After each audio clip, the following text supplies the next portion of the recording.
Today we're talking about Kickstarter. And how it's the devil. Not really. No. At all, actually.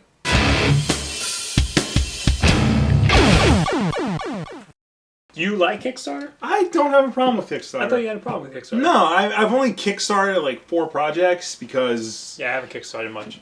You know, there's not a lot of... I mean, there are things that interest me, but nothing I would really say I want to plunk down money for. But I don't have a problem with it as long as it's used properly, you know? As long as the reasons behind kickstarting the project is a good reason. I recently kickstarted a project. Yeah. I'm very excited about it. It's a wallet. Can't wait to get it. There's like a million wallets. There are a lot of wallets. Kickstarter, even on their front page, said, hey, there's a lot of wallet projects on Kickstarter. I was at a panel at that comic book convention. Oh, I forgot the name of it. Special edition. Special edition. I was at a Kickstarter panel about kickstarting comics, and the guy who worked at Kickstarter was talking about how many wallets they have and how successful they are, the wallets. And then I got an email from Kickstarter saying, look at all the wallets we have. Yeah. My friends, a lot of them, don't like Kickstarter at all. They Right. think it's cheap, and they think the people who put themselves out there to kickstart a project, they think they're assholes, and they should do it themselves. Right. And that's Especially if they have the money. a fair argument. If it's like $1,000, front the money yourselves. Right.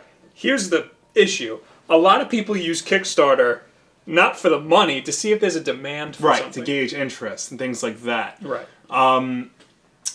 There's not just Kickstarter, there's other websites like Indiegogo, was the second big one. I think Rocket Hub is the third. I've never heard of that one. I think it's called Rocket Hub. The big difference between Kickstarter and Indiegogo is Kickstarter, you set a goal for yourself, and if you don't hit that goal, you don't get any money.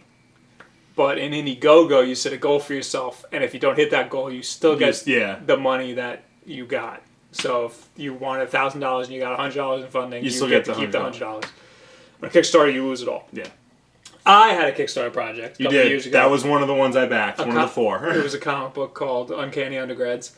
Nobody wanted it. It didn't get funded. And that told us that nobody wanted it. It was a stupid idea. Exactly. So we didn't do it.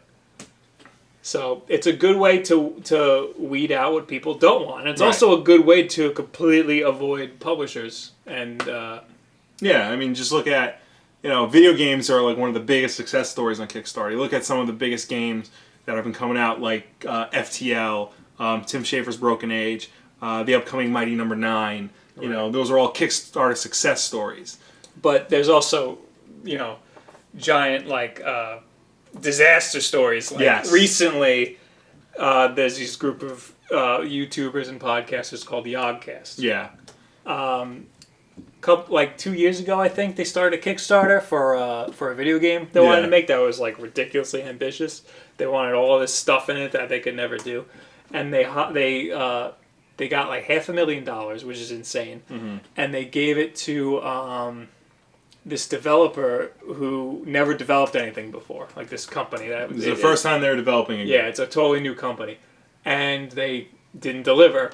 And they lost all of the money, and now they can't make the game. But people already paid for it. Yeah, that's a huge problem. That's something that's like the biggest problem with crowdfunding in general. That you put money towards something expecting to see a finished product, and then nothing happens, and you don't see anything in return. Because the whole one of the big arguments against crowdfunding is that you're investing in something and you don't see an investment back. Usually, if you're investing in a company or a product, you get a piece of the pie. That doesn't happen in Kickstarter and Indiegogo and Rocket Hub and those websites. Right. So if a company is successful, the fan base doesn't necessarily get anything. That's why everyone was up in arms when Oculus Rift sold for Facebook for $2 billion. None of the Kickstarter people are going to see that money. But should they? I think we're looking at Kickstarter wrong. We need to start looking at it as if the product is already done. Exactly. It's just going to take, a while to get out. We're basically just buying the product or buying X amount of things. Well, you're showing that there's a demand for the product. Right. A lot of comic books, they get kickstarted, and publishers come around and they go, hey, there's a demand for this comic. Let's put it into circulation. Gail Simone had to kickstart her books, Leaving Megapolis, I believe it's called, and now Dark Horse is going to publish it physically. Right. So that's how that worked. But then there's another side to this where, people say, why don't you just fund it yourselves? Then you have companies like Warner Brothers kickstarting the Veronica Mars movie. You have a company like Sony who told Harmonix to kickstart Amplitude reboot, and then we'll help you publish it. And you have big companies who can obviously afford to fund a project themselves, but won't because they want Kickstarter to see if there's a demand for it. Like, basically, they want you to plunk down X amount of dollars first before they consider, putting their own money into it, which that can get dangerous. A lot of people were giving Shaquille O'Neal I was that up. because he made a Kickstarter. Well, I don't know if he did it, but somebody made a Kickstarter for Shaq Fu that he completely endorsed. Yeah, he endorsed. He was a part of it. He was working on it. He did all the videos for it. All the prizes were. What do they want, like $40,000 or something? That he could obviously afford to do the whole thing. I think they wanted $500,000, and like some of the the higher tier prizes where you can hang out with him. That's things awesome. like that. I know. One of them was he'll DJ your party. He's probably a terrible DJ. He's a terrible rapper, so yeah. But like that's a situation where, it's Shaq Fu. Nobody cares about Shaq Fu. That's the thing. So, they need to prove that people care about Shaq Fu. So basically that whole, their whole campaign was to basically prove to the world that they're going to do a decent game with Shaquille O'Neal in it, and that they're not going to do the old EA game from back in the 90s. Right. That this is something new, this is going to be worth your time. We have people who worked on real games like Halo and other games working on this. Games. Yeah. So, and it's just basically a plea, we promise this will be good if you just give us a little bit of money here and there. Right. It's kind of like getting a lot of likes on Facebook. Yes. I guess you could do that too, but you would have to be insanely popular. Right, but the problem... Because one like doesn't equal $1. Yeah, the problem is, Kickstarter involves money, and that's what people, see. Right. A like doesn't mean anything, but cash means something. Right. But if you can, let's say you want to start a comic book and you make a Facebook page and you get, 1 million likes, yeah, publisher might come around and try to swoop you up. Yeah. So that's not bad either. But 100 likes versus $1,000. Yeah. Or $10,000, a publisher would look at that $10,000 and say, hey, I want this. Don't go off starting to make Kickstarters and then just putting $10,000 into it, buying $10,000 yourself. Yeah, and also don't have Kickstarters for potato salad. Oh yeah, that happened. It's just serious. You can have a Kickstarter for potato salad, but once you start making more than $30, because it doesn't take that much to make potato salad. Who's laughing? That guy made a lot of money. And I shouldn't be mad because, stupid people do with their money what they want, but it's just... Hey, if you came up with that idea, you would be real happy right now. I would. I think I'm just bitter that I didn't think of it first. Yeah. One of my favorite Kickstarter fail stories. I can't remember the name of the company, but it was made up of a bunch of people who worked on Eternal Darkness for the GameCube. They wanted to make a sequel called Shadow of the Eternal.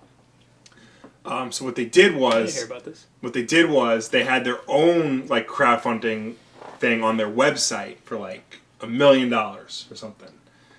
That's a lot of money. Yeah. To have on their own personal website. But then they did a second crowdfunding thing on Kickstarter for another $1 million. So they had two crowdfunding websites going for $1 million. That is not how that works. And it didn't help that, Dennis Dyack, who was the lead on Eternal Darkness, was working with this company to make Shadow of the Eternal. People hate him. He is not a well-liked person. Why do people hate him?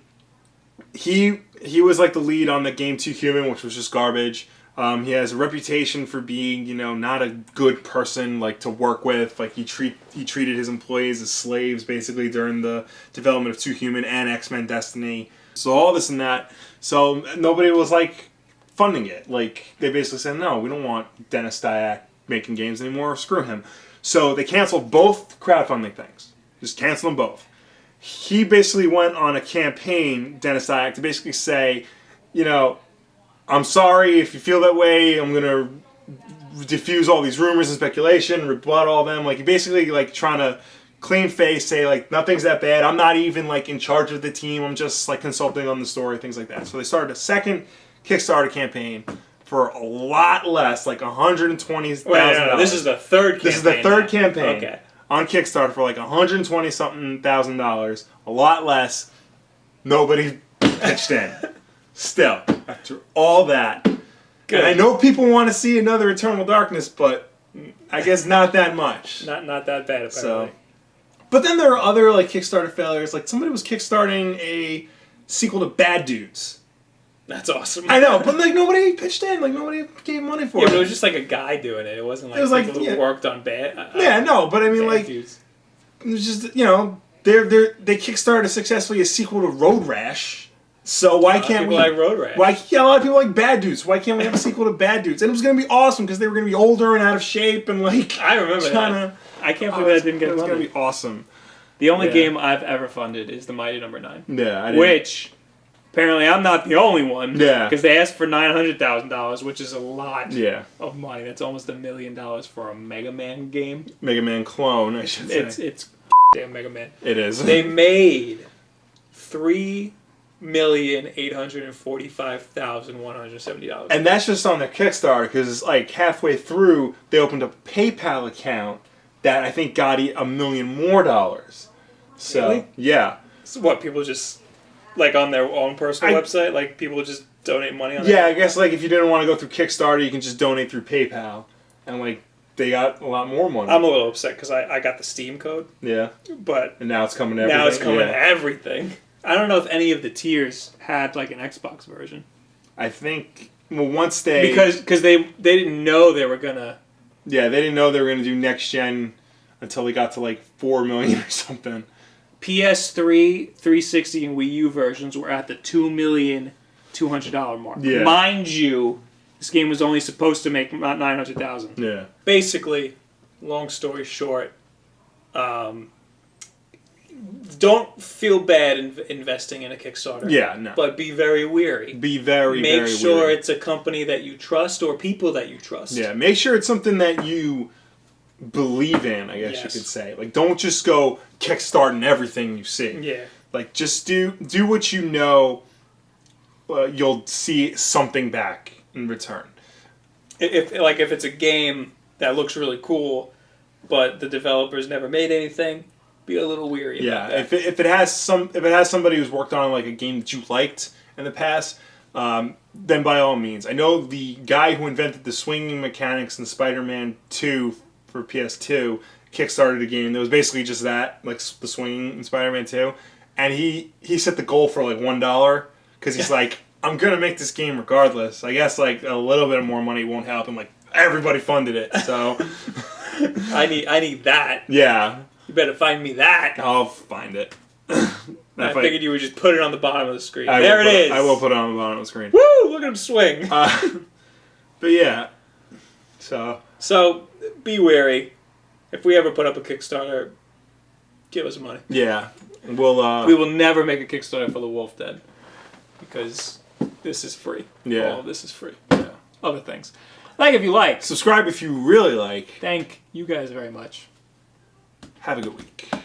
So I think it's safe to say we've all heard the news by now that Thor's now a chick and Captain America's now a black guy, right? I mean, this was mainstream news. It broke on The View and The Colbert Report. When was the last time you saw mainstream television give a damn about comic books that didn't involve a movie tie-in? A lot of people get some great stories out of this game. I did not have the same experience. The game starts off by syncing to your Facebook. Already I'm skeptical. I don't want this to be a Farmville or Candy Crush type deal, but it specifically says it will not post to your Facebook. More on this later.